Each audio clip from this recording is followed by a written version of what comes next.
The screen door creaked once, loud in the silence, then again as it closed slowly behind her. The man looked up from the chipped sink, mud on her boots, bruise on her lip. The scarf was too tight around her neck. The floral print faded like a thing left in the sun too long. She didn't speak. He didn't ask. He dried his hands on his jeans. "Sit." She sat. She kept her eyes down, hands knotted in her lap. The clock ticked loud. He poured water, pushed the glass toward her. She didn't touch it. "Hungry?" No answer. "Name?" Nothing. He scratched his beard. The dog didn't bark. That was strange. She smelled like outside, like smoke, and something older than fear. Minutes passed, maybe an hour. She looked up once, quick. Not scared exactly, just calculating, watching how close his hands were to the drawer. He sat, waited, then she said, voice low and flat, "I'm the cook's girl." He blinked once. "They said you might help." His jaw worked, then stopped. He looked at the scarf again. That print. He remembered a woman with wild eyes chopping onions too fast. He remembered her laugh, how it vanished when her husband walked in. What happened to her? She died. How? She got in the way. Silence stretched again. The girl didn't shift. He looked at the window, then back at her. "Are you on the run?" "They're not chasing me yet, but they will." He stood. I walked to the pantry, took down bread, old but not hard, a can of beans. She didn't move. He heated it all without a word. "Why here?" "She said you owed her." He didn't ask who she was. I didn't need to. He put the food in front of her. She looked at it for a full minute before lifting the spoon. "You can stay," he said. Her hand froze. "1 week." She nodded. "Week's enough." He didn't believe her. Night fell. She curled up on the edge of the couch. Still didn't take off the scarf. He tossed her a blanket. She caught it one-handed. He turned the lights low. "You got a name?" "It doesn't matter." "I still want to hear it." She looked at him. "Call me whatever you want." He frowned. "That's not how it works. It is for girls like me." He didn't push. He walked to the back room, locked the door behind him, sat on the edge of his bed, and stared at the floorboards. I heard her breathing through the walls, light, even, like she'd done this before. At midnight, he got up, checked the locks. I looked out the window, nothing but the barn, the trees, and the dark. In the morning, she was already up, sitting in the same spot. The scarf is still tight. The bowl is still empty beside her. He poured coffee. She didn't ask for sugar, just drank it black, like she belonged to the silence. "You sleep." "A little?" "Bad dreams. Only when I close my eyes." He watched her carefully. She didn't fidget, didn't stare too long. She didn't talk unless something needed to be said. "I won't ask about the bruise," he said. "Then don't." She touched her lip once, gently, like checking if it was still there, then wiped her hand on her skirt and asked, "You still got that gun?" He paused. "Which one?" "The one she talked about. Said it saved her life once." He narrowed his eyes. "She talks about me a lot?" "She talked about what you used to be, before you get soft." His hand tightened on the mug. "I ain't soft." "Then prove it." He stood, walked to the cupboard above the fridge, pulled out the old revolver, set it on the table between them. "Are you planning to use it?" She stared at the gun. "Not unless they find me." He nodded once. "You shot before?" "No." "Willing to?" "Yes." He slid the gun toward her.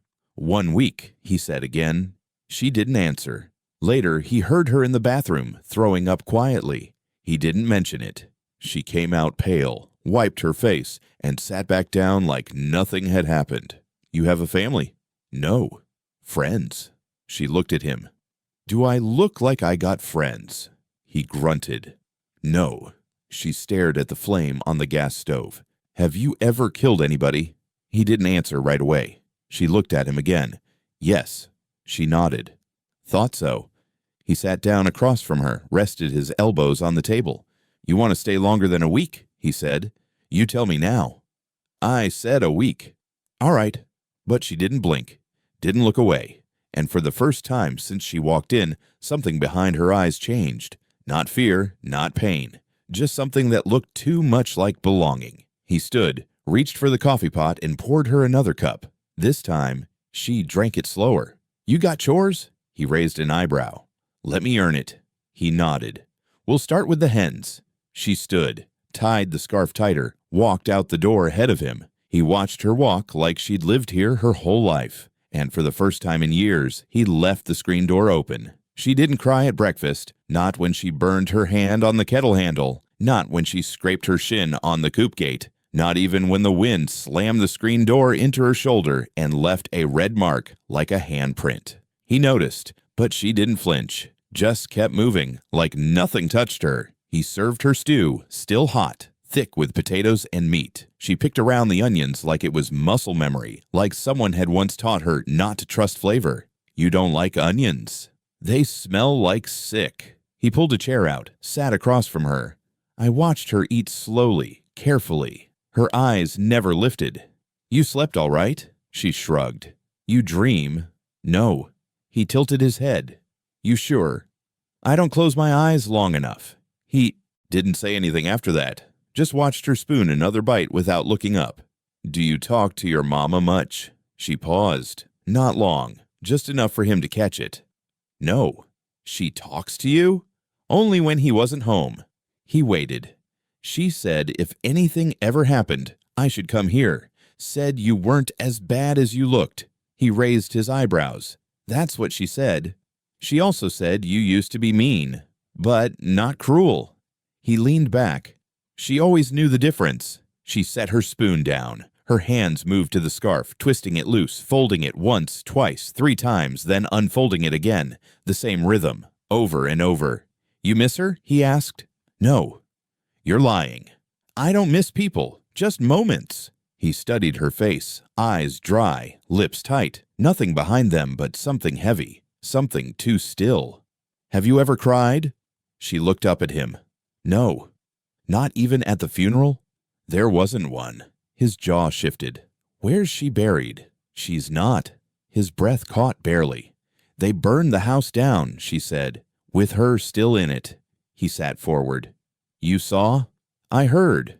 He stared at her. She went back to folding the scarf. "You're safe here."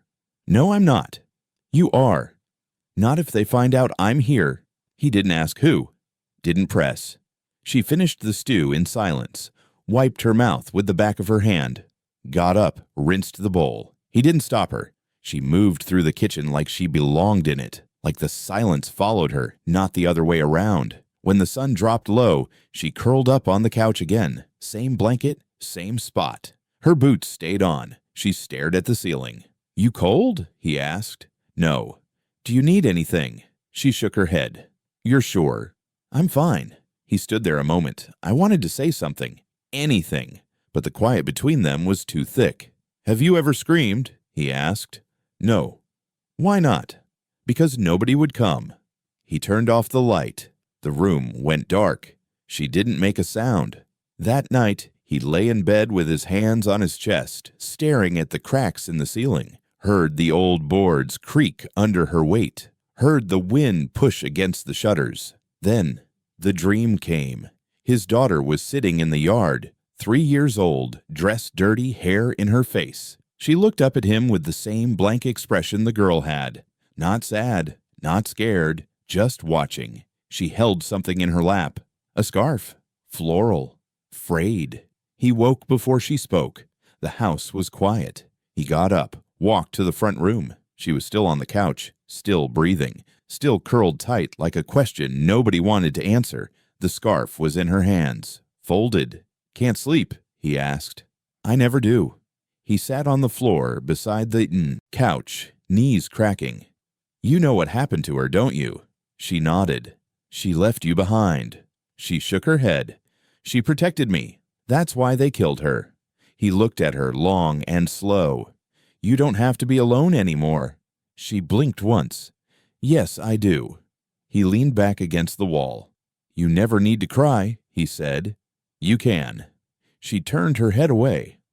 "I don't know how." He didn't answer, just watched the dark with her. 2 ghosts sitting still in a house full of air that remembered things too clearly. The chopping block was cracked down the center, stained dark in spots that didn't scrub out anymore. He set the knife on it gently and handled it toward her. "Watch your thumb." She nodded once, no hesitation, then picked up the blade like it belonged to her. He watched the way she gripped it, not clumsy, not cautious, balanced. She pulled the onion closer and started slicing. The rhythm was off at first, then found itself. tap, tap, thud, tap. The blade moved fast, too fast. "Slow down," he said. She didn't. I said, "I got it." He stepped back, folded his arms, watched. "Have you done this before?" She didn't answer right away. The onion fell into even slices. No waste. Only when they were drunk, she said. He looked at her hands. Small, scarred, fingernails bitten low. There was no tremble in them. "Who taught you?" "No one." She moved on to the carrots. Her fingers were close to the edge. Too close. "Pull your hand back." I said I got it. He reached forward anyway, adjusted her grip. The blade slipped. She flinched. A line of red bloomed across the top of her knuckle. "Damn it," he muttered. She didn't make a sound, just stared at it. The blood dripped once, hit the board. He grabbed a dish towel, wrapped it around her hand. "You're supposed to stop when that happens." She looked at him. "That's not how I was raised." He tightened the towel. "That's not how I raise anyone under my roof. You said just for a week." He didn't answer. She turned her head, eyes fixed on the window. The barn outside leaned a little to the left, the way it always had. He remembered fixing it a dozen times, and it never stayed straight, like some things were meant to tilt. "You don't have to teach me," she said. "I can figure it out." "That's not the point." "Then what is?" He leaned against the counter. "The point is slowing down, not rushing like you're about to get hit for being too slow." She went quiet, not frozen, just still in that way she did, like all her thoughts pressed into one tight spot behind her eyes. He unwrapped the towel, checked the cut. "Not deep." "You're lucky," he said. "No such thing." He handed her a clean cloth. She pressed it down without flinching. "You always handle knives like that?" he asked. She nodded. "They scare you?" "No." "Maybe they should." She looked up. Not the knives, the hands holding them. He didn't respond, just picked up the blade and set it aside, grabbed another, older one, less sharp. "We'll start with this." "It's dull." "Exactly." She took it. I tried again, slower. Uneven slices now, less confident. "Better," he said. "You like watching people struggle?" "I like watching people learn." She cut the next piece wrong. He corrected her, not with words, with his hands over hers, guiding. She didn't pull away. "That's better," he said again. She exhaled, almost a laugh. "I thought you didn't like people." "I don't." "Then why are you helping me?" "Because your mother asked me to." "She's dead."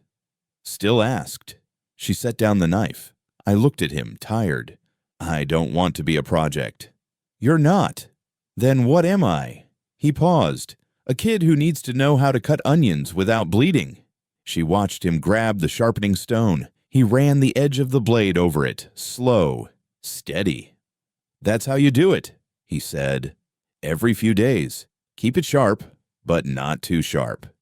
"Is that how they taught you?" He nodded. "Who?" "My father." "Was he like you?" "Number." "He was worse." She took that in. Let it sit. "Have you ever used it?" she asked. He kept sharpening. "The knife?" "Number, the other thing." "What other thing?" "The one in the drawer." He paused. "Yes." She didn't ask when, just nodded. He handed her back the sharper blade. "You ready now?" "Yes." She tried again. Better this time. Smoother. He let her finish the rest. By the end, her hands smelled of onion and iron. "You'll cook tomorrow," he said. "Fine." "You got a dish, you know?" "Only one." "What is it?" "Stew." He raised an eyebrow. "Good." She looked down at the board, at the stain of her own blood, then back up. "You ever think maybe some people aren't meant to learn slowly?" He tilted his head. "You think that's you?" "I don't know. I don't like feeling like I'm pretending." He turned off the stove. "You're not pretending. You're learning." She nodded. Once. Then she picked up the knife, cleaned it, and set it back in its place. No one said another word, but something between them had shifted. Not softened. Not yet. Just sharpened. She walked barefoot that morning, floor cold against her soles, boards groaning under her weight like they remembered who used to live here. The man had gone out early and said something about fence posts. Left her alone. She moved slowly, careful. The silence wasn't empty. It was thick, carried memory in its breath. The pictures on the hallway wall were coated in dust. She brushed a few clean with her sleeve. One showed a man younger than he. Look now. Same eyes. Next to him, a woman. Only half the image was visible. The other half was blackened, like someone tried to burn it, stopped halfway through. Her face was gone. Nothing left but the curve of her neck and the edge of a smile. She looked at that picture longer than the others. The door was at the end of the hall. Narrow, faded green paint chipped around the knob. She tried it. Locked. She knocked once. Software. No answer. She tried the knob again. Turn it harder. Still locked. She leaned her forehead against the wood, closed her eyes, listened. Nothing. Not a creak. Not a breath. Later she found him at the sink, scrubbing a pan like it insulted him. "What's in there?" she asked. "In where?" "The locked door." He didn't turn. "Storage." "It looked too clean for storage." "Looks ain't always right." She dried a plate. "You always keep it locked?" He nodded. "Why?" He paused, rinsed, dried his hands. "Because it's a past that I don't like." She held his stare for a second, then gave it back. "I wasn't trying to snoop." "I know. I was just looking around." "I know." She dried another plate, slower now. "I won't ask again." He nodded. "Good."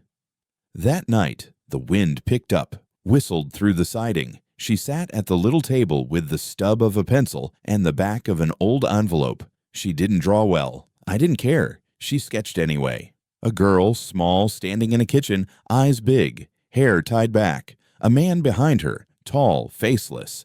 Over the stove, a fire blooming out of the pot. No one screamed in the drawing. They just stared, like they knew it was coming. She folded it into a tight square and slipped it beneath the mattress. She didn't know why, just knew she didn't want him to see it. The scarf stayed knotted around her neck. He came in late, boots muddy, jaw tight, said nothing. She handed him a plate, warmed stew. He sat, ate, didn't look at her. "You mad?" she asked. "No." "You look at it." "I'm tired." She stared at him. That room got something to do with her?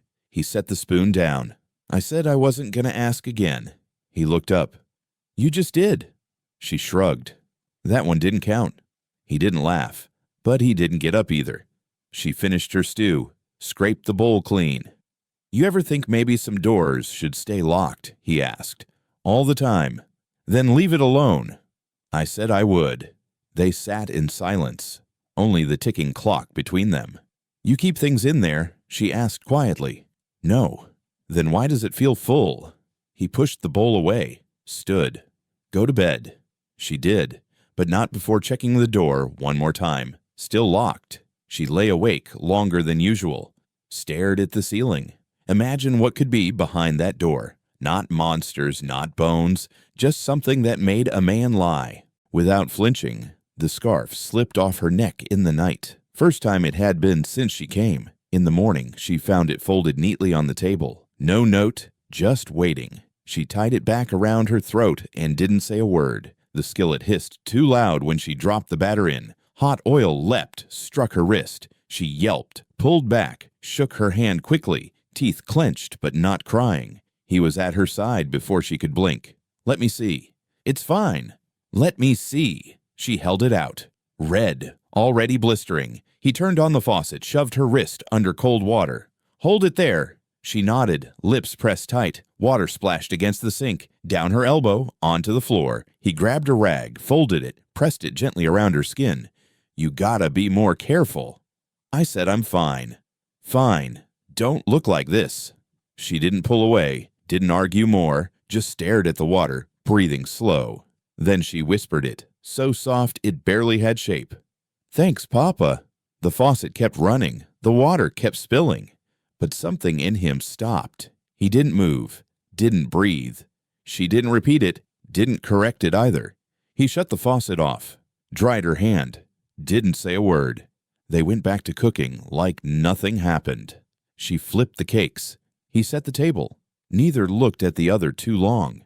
Something about the silence between them had shifted. Less space in it now, less danger. At dinner, he poured the milk, 2 glasses. Without thinking, she raised an eyebrow.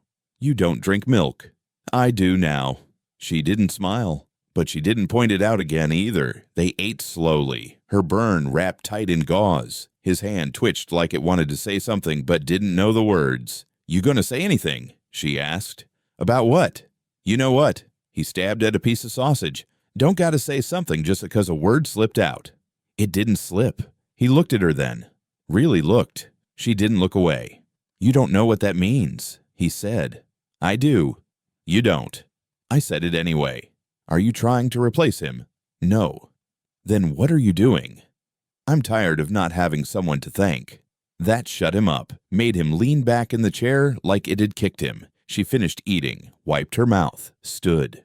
"I'm not sorry." He didn't say she needed to be. That night, he checked every window, locked them, stared into the yard longer than usual. His rifle leaned by the door, untouched but visible. Before heading to bed, he did something he hadn't done in years. He bolted the front door. The sound echoed too loud in the quiet house. She saw it from the couch, said nothing, just pulled the blanket higher and watched him. "Have you ever called anyone else that before?" he asked. "No." "Not even him?" "No." He nodded once. "You said it easy," he said. "I meant it easy." He looked at her burn, at her scarf, at the girl wrapped in too many silences. "I'm not the kind of man who knows how to be that." "I'm not asking you to be." He stood there a moment longer, hand on the bolt, thinking. "I'll make eggs in the morning," he said. "All right." He walked down the hall slowly, stopped once. I looked back. "Good night, kid." "Good night, Papa."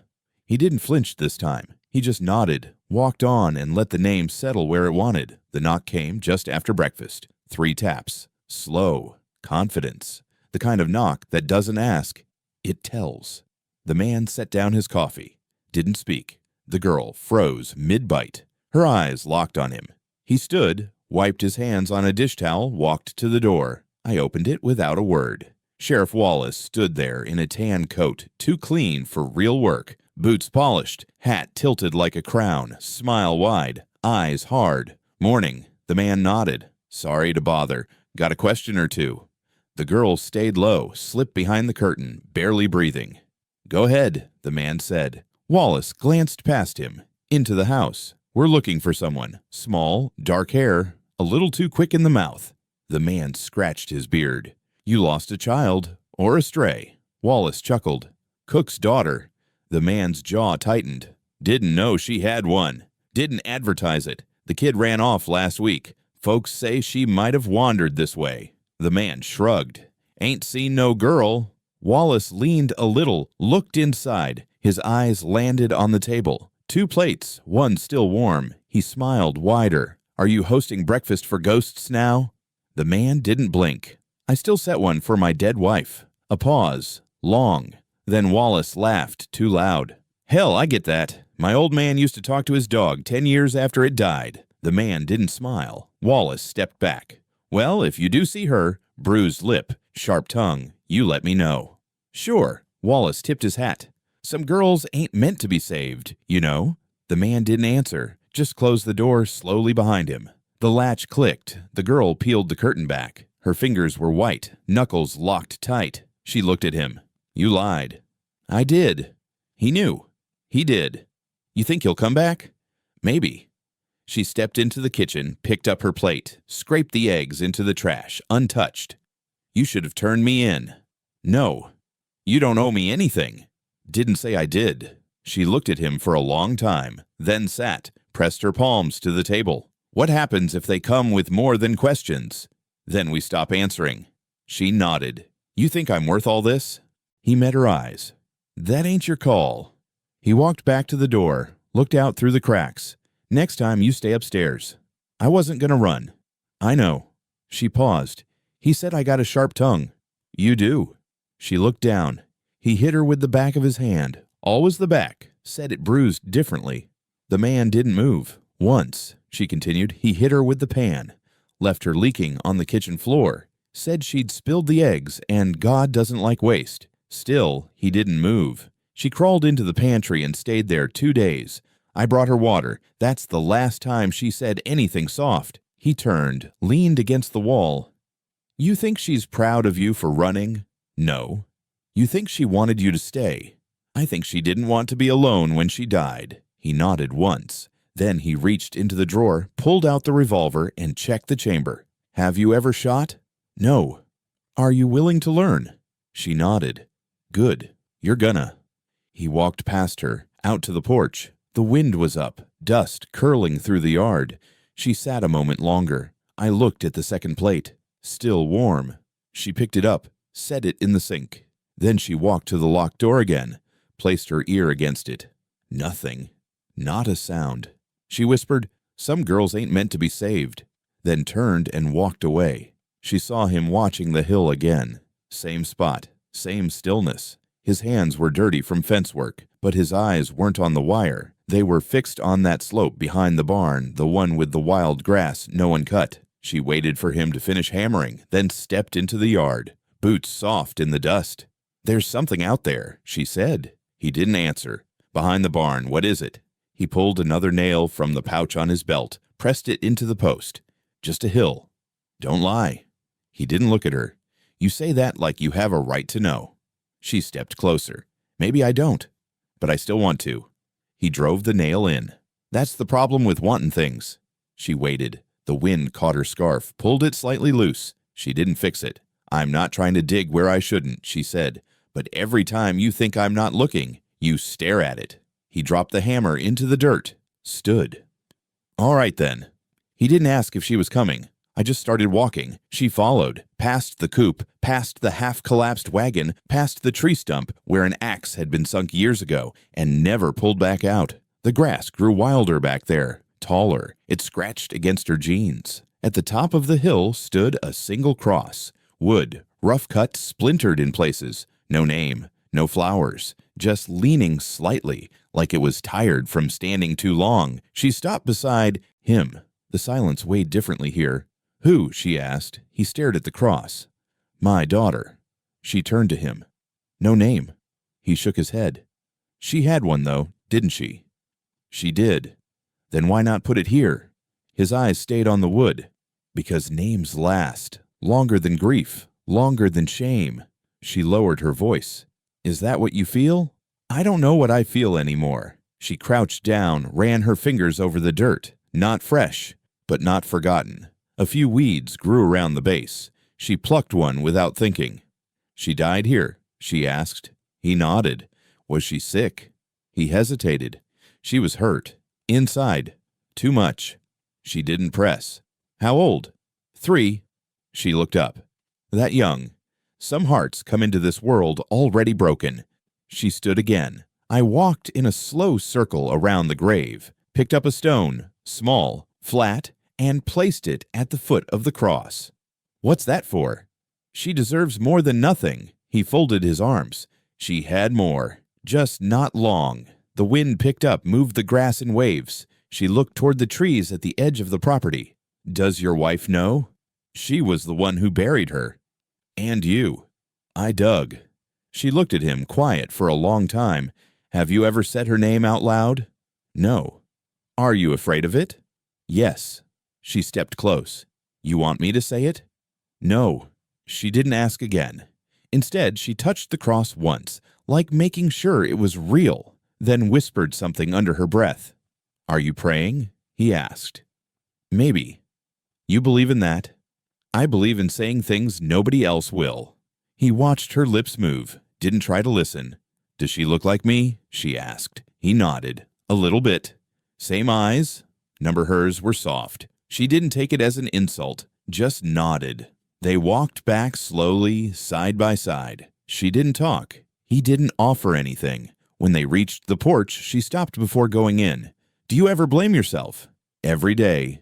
She stared at the boards beneath her feet. "You ever think maybe she's not gone, not all the way?" He opened the door. "That's what keeps me up at night." That evening, they ate without speaking, just the sound of forks and spoons and the ticking clock above the stove. The scarf was back on her neck, but looser now. After dinner, he cleaned the plates. She dried. The air wasn't heavy, just full. When the dishes were done, she sat at the table and looked out of the window. "You think ghosts forget what they were?" she asked. He looked over his shoulder. "Only if they want to. And if they don't, they haunt." She didn't say anything more, just sat there. Still. Later, when he passed by her room, he saw her kneeling by the bed. Not praying, just folding something, the same way she always folded that scarf. He watched her for a moment longer than he meant to, then walked on. The door to the grave stayed shut in both their minds that night, but neither locked it. Not anymore. The sound came low, steady, gravel under tires, then silence, engine off. 2 doors slammed, heavy footsteps, boots scuffing the earth. She was already standing by the window, curtain in her fingers. His name caught in her throat. He looked up from the table, saw her eyes, saw the stillness in them. Then he heard it too. He stood, quiet. I walked to the corner, pulled the revolver from under the flour tin, checked the chamber. Full. He didn't hand it to her, she didn't ask. Outside, the voices were thick with drink, words slurred but sharp around the edges. Thought we might find her here, one said.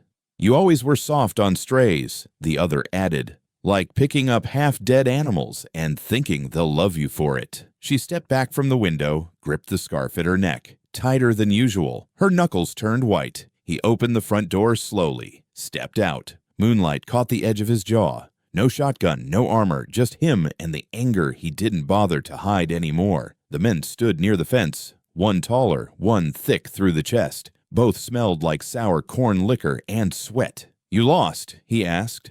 Not even a little. The taller one smiled, pulled the rope from his belt, let it dangle like a tail. Where is she? The thick one asked. He didn't answer. Come on now, said the taller one. We know she's here. Her kind always runs to someone like you. He didn't blink. Her kind? Useless. Damaged. I think being quiet makes them clean. He stepped off the porch. I walked slowly. You think she's yours now? The thicker man asked. She is. That landed. Both men stopped smiling. The rope man spat near his boots. You really want to die over a little mouthy nothing? She's not nothing. She's not yours either. She is now. They moved first. The thick one reached for something at his side. Not a gun, but brass knuckles. Flash of metal. The taller one swung the rope like a joke turned mean. The fight wasn't clean. Fists, elbows, bone against bone. The sound of rage with nothing elegant in it. He took a punch to the jaw. Didn't fall. Grabbed the rope. Yanked it forward. Drove his knee into the man's ribs until he heard something crack. The other charged. Too fast. Caught him in the side. They hit the ground hard. The revolver didn't fire. He didn't need it. He bit. He clawed. He broke the rules men are raised with. When it ended, one man was on his back, blood bubbling from his mouth. The other was limping toward the truck, swearing through broken teeth. You bring rope to my door again, the man growled, and I'll use it on you. The truck started. Gravel spun. Tail lights disappeared into the dark. He stood there, breathing hard, blood on his knuckles, his shirt torn at the shoulder. She stepped outside, barefoot. Didn't speak. He didn't look at her. Are they gone? She asked. They'll think twice before coming back. You think they'll stop? No. She moved to his side, reached for his arm. He flinched, then let her. Your hand, she said. Just cut. It's not just. He looked down. I didn't want you to see that. I already have. They went back inside. She brought the basin, filled it with warm water, took his hand, cleaned the blood. Quiet. You didn't shoot, she said. No. Why not? I wanted it to hurt. She nodded. Do you ever feel like that? He asked. Every day. They didn't speak after that. She wrapped his hand. Tie the cloth tight. He bolted the door, shut the curtains.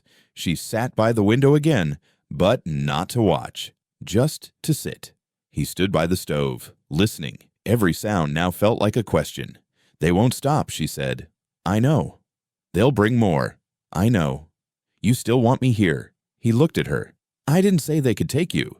That hasn't changed. She leaned her head back against the wall. The scarf was still tight around her neck, but her hands were steady now. She woke before the light hit the window. Stiff neck, dry mouth, reached for the scarf without thinking. Her fingers met skin. Bare. She sat up fast. I looked around the room. The scarf wasn't on the chair, not on the table, not in the blanket folds. She dropped to her knees, pulled the mattress up. Nothing. Checked again. Twice. Under the cot. Behind the bucket. She ripped open the drawer, old silverware clattering to the floor. Nothing. Her breath shifted, shallower now, chest tight. She opened the door and moved down the hall like smoke.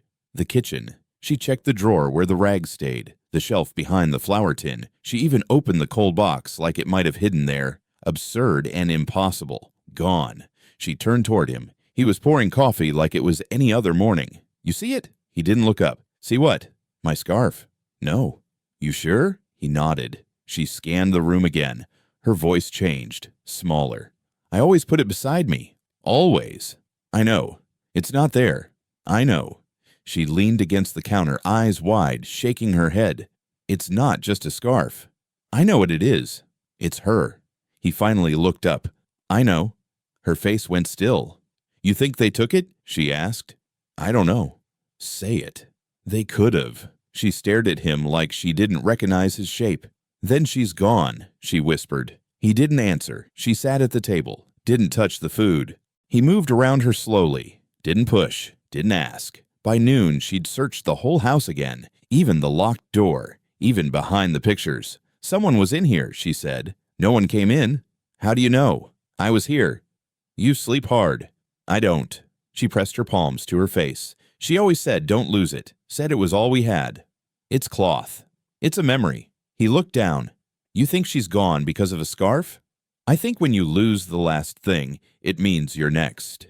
He walked out without a word. She didn't follow. That night, the moon hung low. He lit the lantern, told her to come. She didn't ask where, just followed. The grass behind the barn moved quiet. The hill waited like it always had. When they reached the cross, she saw it before he said anything, carved into the wood. Not clean, not fancy, just deep enough to stay. Marlene. She stopped breathing for a second, touched the edge of the letters. Fresh cuts. Sap is still bleeding. You? She asked. He shook his head. Then who? Don't know. Her hand trembled. She knelt, placed her palm against the name. It wasn't here before, she whispered. No. You sure? I don't forget names. She looked up at him. Then it's her. Maybe. She's here. Maybe. Her lip quivered, but no tears came. I thought I lost her. You didn't. She always told me not to be afraid of forgetting. He waited. But I was. He sat beside her, knees groaning. She used to sing to me. When the windows shook, when he yelled, even when he didn't touch us, she still sang. He nodded. She said if we had one thing, even just a thread, we weren't lost. She ran her fingers over the name again. You didn't do this? No. Then someone did. Looks that way. You believe in ghosts? Sometimes. Do they believe in us? He looked at the cross. I think some do. She stayed there a long while, didn't move, didn't speak. When they walked back to the house, the wind picked up behind them, soft and strange, like it knew what had changed. She waited until the house settled, until his boots stopped creaking overhead, until the floor stopped groaning under weight that wasn't hers. She waited until she heard the old couch springs shift, then go still. Then she moved, quiet, barefoot, careful not to let the boards complain. The fork tine had been hidden under her mattress for 2 days, bent just right. She'd practiced on the junk drawer 3 nights in a row. She knelt in front of the door, the one she wasn't supposed to touch, not ask about, not speak of. She counted to 10, twice, then slid the tine into the lock. Soft click. Her hand shook when she turned the knob. The air behind the door smelled old, not just dust, something else. Smoke, paper, grief. She stepped in. The light was dim. Moon through the window. Her eyes adjusted. The room wasn't big, but it was full. Boxes stacked to the ceiling. Some split open. Letters inside. Burned at the edges. Curled, blackened words still half visible. A crib. Disassembled. One side leaning against the wall. Drawings. Taped to the plaster. Children's drawings. Crayons. Charcoal. One with 2 stick figures holding hands. The taller one had a gun. The smaller had no face. A pair of baby shoes sat on the windowsill. Clean, never used. White laces tied in perfect bows. She walked slowly. Her feet made no sound on the floor. There was a desk, a broken lamp, more photos. She picked one up, and everything stopped. It was a girl, maybe 6, sitting on a porch, hair braided tight, eyes that stared too hard, and around her neck, the scarf. Her scarf. She sat down before her legs gave out. It wasn't just similar, it was the same. Same stitching, same tiny tear at the edge of the rose pattern. She turned the photo over. Blank. She opened the drawer. More photos. All the same girl. Sometimes alone. Sometimes with the man. Sometimes with a woman she'd never seen before. One letter sat at the bottom. Still sealed. Her mother's name is in the corner. She didn't open it. She couldn't. She placed everything back exactly as it was. Carefully, respectfully, like it could all vanish if handled wrong. Her throat burned. Her hands shook. She wasn't his daughter. She was hers. Her mother's. And now she understood. The scarf wasn't something she brought into this house. It was something this house had already known. She stood, took one last look at the shoes, then turned to leave. He was standing in the doorway. He didn't speak. Neither did she. She stepped forward, slowly. "I had to know," she said. "I know. You said she was yours." She was. "You said her name hurt too much." It did. "She wore a scarf." "I know." "Was she mine?" His eyes didn't move. "Yes." The room spun again. "Why didn't she tell me?" "She tried. She told me you were kind, that you helped her once. She said you owed her." "I did." "Why didn't she keep me?" He looked down. "She was trying to protect you. That's all she ever tried to do. But you raised her. For a while. And then she left, took you with her, said she couldn't stay here. She said I never had a family. She lied. She said I didn't come from anything. She was wrong. She touched the photo in her pocket, didn't take it out, just pressed her fingers to it. I thought I was nothing. You're not. I thought I was what he said I was. You never were." She looked up at him. "You should have told me." "I know." "Why didn't you?" "Because I didn't. Want you to leave too." The silence stretched between them, no longer heavy, just full. "She named me after someone," she said. "I know." "After you?" He didn't answer. She stepped past him, into the hallway, paused. "I'm not her," she said. "No. But I'm not nothing either." He nodded. She walked back to her room, left the door open behind her. She stayed. No talk of leaving. No bags by the door, no glances toward the road, just the quiet rhythm of two people who'd run out of reasons to lie to each other. In the mornings, she rose before the sun, fed the chickens. I gathered the eggs, boots muddy, hair pulled back, scarf tied loose around her throat.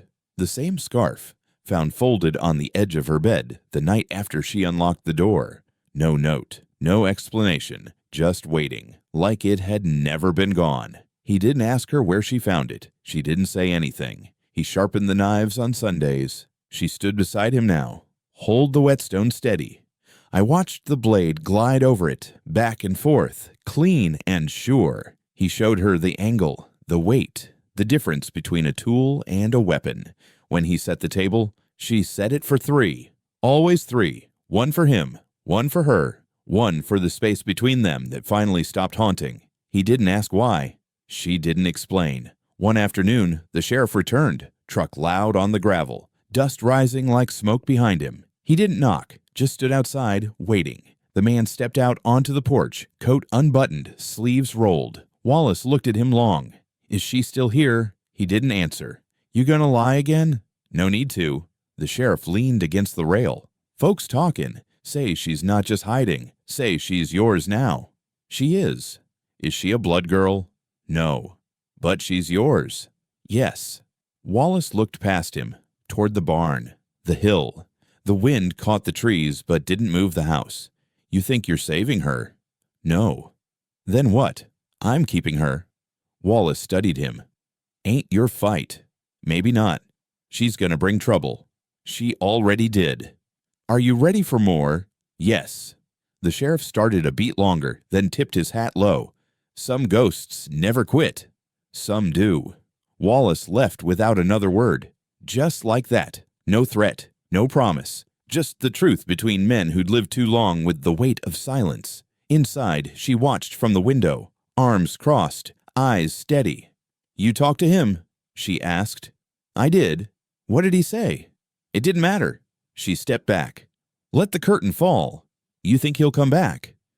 "Probably." "You scared?" "No." "Good." They didn't speak of it again. That night, she lit the fire. He cut wood. The rain tapped the roof like memory. Software inescapable. She found an old photo on the shelf. The one half burned, the woman's face lost in the black. She didn't ask who it was. Just stared. "You miss her?" she asked. "Every day." "She misses you." "Don't know." "Have you ever talked to her?" "Sometimes." "Have you ever heard anything back?" He looked at the flame. "Not yet." She set the photo back down. "You think some people stay just to watch?" she asked. "I think some never got the choice." She nodded. "Then we give them one." The next morning, she walked up the hill alone, took the photo in her pocket, a folded note in her hand. She placed both under the cross. "One name is already carved," another whispered. Then she walked back down. The house didn't creak when she came in. The floor held her weight like it knew she belonged. He was at the stove. "Eggs?" he asked. She nodded. "3 plates." He smiled. "Just a little, just enough." When they sat, the third plate stayed full. But they never cleared it. Not once. She didn't ask to go with him, just laced up her boots and stood by the door, arms crossed. He glanced at her, nodded once, and they walked. The town wasn't far. Dusty road, fence posts leaning like old men tired of holding things up. She counted them out of habit. 38 to the general store. They didn't speak. I didn't need to. He walked like always, slow, grounded, nothing rushed. She watched how people moved when they saw him. Shoulders dropped, voices lowered. No one waved. She started walking the same way. Inside the store, the air smelled like stale flour and floor polish. A bell chimed when they entered. The clerk behind the counter stiffened, gave a smile too wide to be honest. "Mornin'," the man said. The clerk nodded. "Got your order packed in the back." The girl drifted toward the shelves, picked up a tin of matches, set it in the basket. Sugar, soap, twine, a new whetstone. He watched her but didn't correct her. She knew what they needed. A man she didn't recognize stood near the back wall. Younger, tall, clean boots. Talked too loud to the butcher like he wanted to be overheard. "The sheriff is still asking about that girl," he said. She didn't flinch. "He thinks she's holed up with someone mean, someone who doesn't like visitors." The butcher didn't answer. The man turned, saw her. Eyes lingered too long. She didn't look away. He walked over, smile cocked sideways like a knife. "You from around here?" She stared at him. "You the one they're all whisperin' about?" Still nothing. He glanced at the man stacking sugar sacks. "She doesn't talk." The man didn't stop working. "Not to you." The younger one chuckled. "Guess she's learned manners." The girl stepped forward, close, eyes sharp, voice calm. "I remember your face." He blinked. "Excuse me?" She didn't repeat it. He opened his mouth, then thought better of it. "I walked away." She turned to the man. "Do you need anything else?" He looked at her. "No." They paid in silence. The walk back felt different. He held the bag in one hand. She carried the rest. "You knew him?" he asked. "No." "But you said—" "I remember his face." He nodded once. That was enough. At the gate, she stopped. I looked out at the road behind them. "Do you think I'm different now?" He didn't answer right away. "You walk quieter," he said. "That's not what I mean."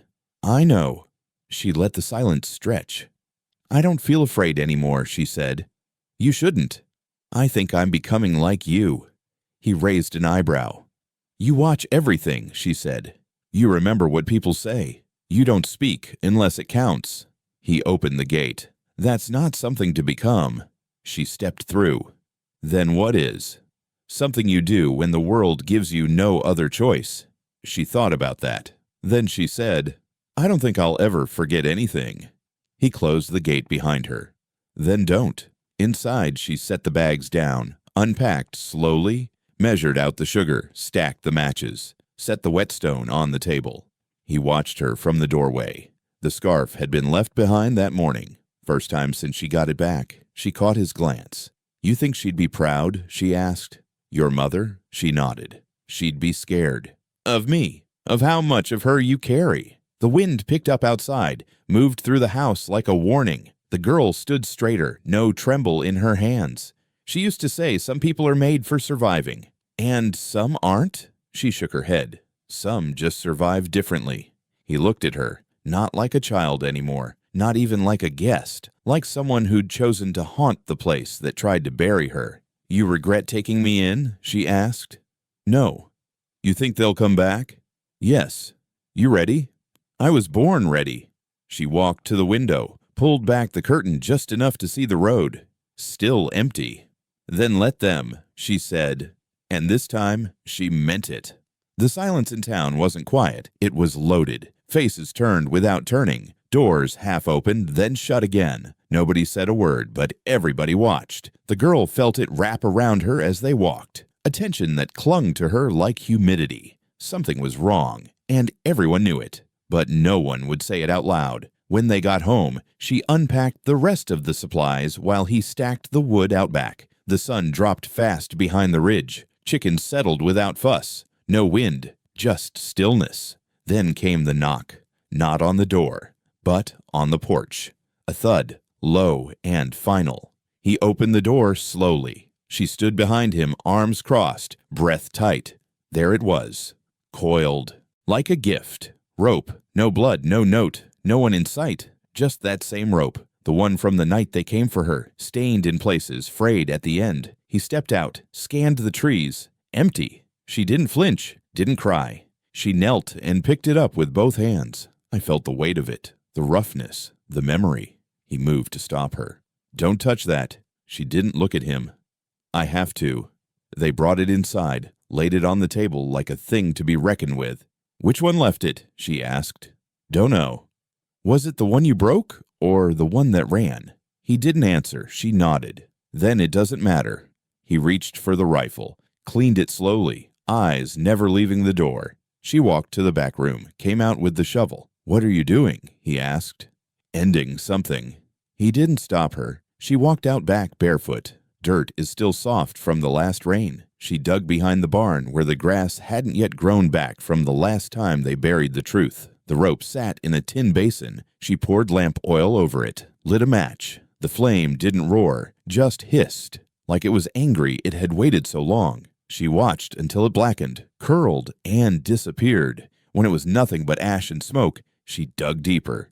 He came out and stood behind her, silent. "You want help?" "No." "You sure?"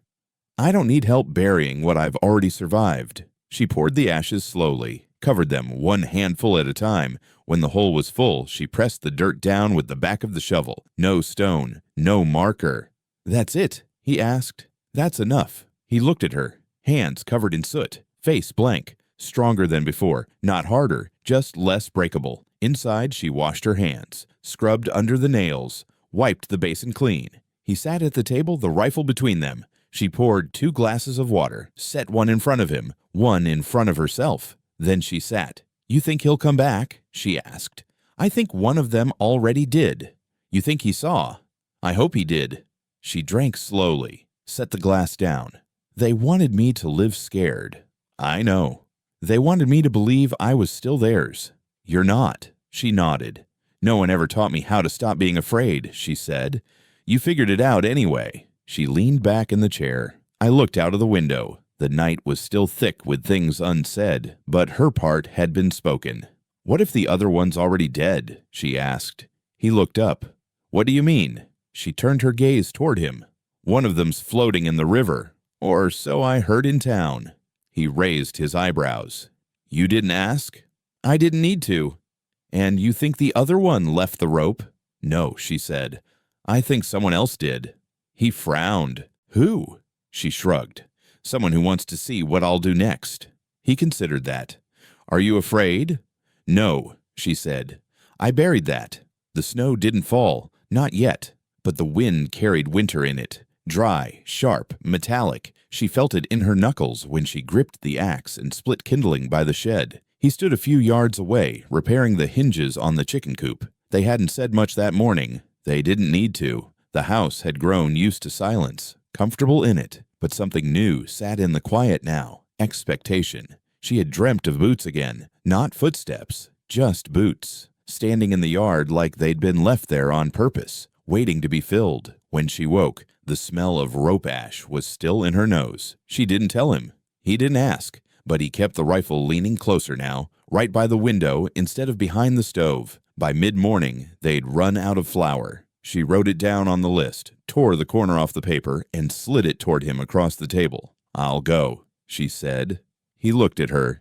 "You sure?" She nodded. He didn't argue.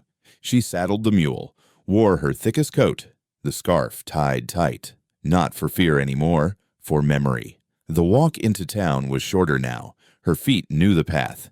She didn't look at the road, she looked at the people. They looked back.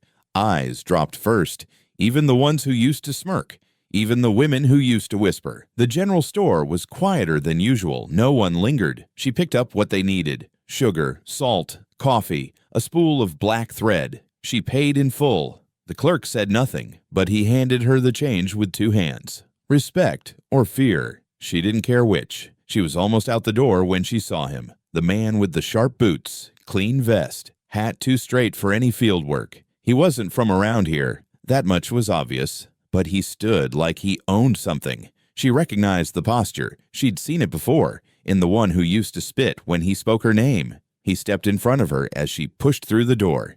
"You the one they talk about?" he asked. She stared at him. "I asked you a question." She shifted the bag on her hip. "I don't answer strangers." He smiled, not with his mouth, with his teeth. "They say you belong to that old man up the hill." "I don't belong to anyone." "He raised you?" "No." "But he kept you." She stepped past him. He didn't stop her, just watched. As she reached the edge of town, she heard him call after her. Some girls don't stay saved for long. She didn't turn. She walked faster. When she got back, he was on the porch. "You saw someone," he said. She nodded. "Not local." "Name?" "Didn't ask." "Face?" "I'd know it again." He opened the door for her. She stepped inside. "They're testing," she said. "Poking. Trying. To see if we'll bite." He added, "Will we?" He didn't answer. That night, she stitched the hem of his old coat. The black thread is new, sharp against the faded brown. She moved the needle carefully. Her hands had steadied over the months. No trembling now. No fear of blood. Just hands that had burned rope, dug graves, buried silence. He watched her from the chair. "You ever wonder why they're still coming?" he asked. "I think they're afraid they didn't finish the job." "They didn't." She looked up. "Maybe they just need reminding." A knock came, not loud, not rushed, but clear. They both froze. The clock said midnight. He stood first, moved slowly. She was already by the rifle. "No light," he said. She nodded. Another knock. 1, 2. Then silence. He opened the door fast, stepped out. No one, just a satchel, neatly placed. Leather, clean. He brought it inside, closed the door behind him. She stayed back as he opened it. Inside, a silver spoon, a child's shoe, a note. No words on the paper, just a pressed flower. Blue, shriveled, familiar. Her hands went cold. "That flower was in her hair," she said, "the night she ran." He held the paper close, said nothing. "They're not here for me anymore." He looked at her. "What do you mean?" "They're trying to get to you." He frowned. "Someone wants you to hurt again," she said. "I want to open up the part you buried." He placed the flower back in the satchel. I closed it. "I'm not the same man they left broken," he said. She nodded. "And I'm not the girl they dragged." She walked to the fire, dropped the satchel in. The leather curled. Smoke rose. The flower turned black and disappeared. They didn't speak. In the morning, no one dared knock again.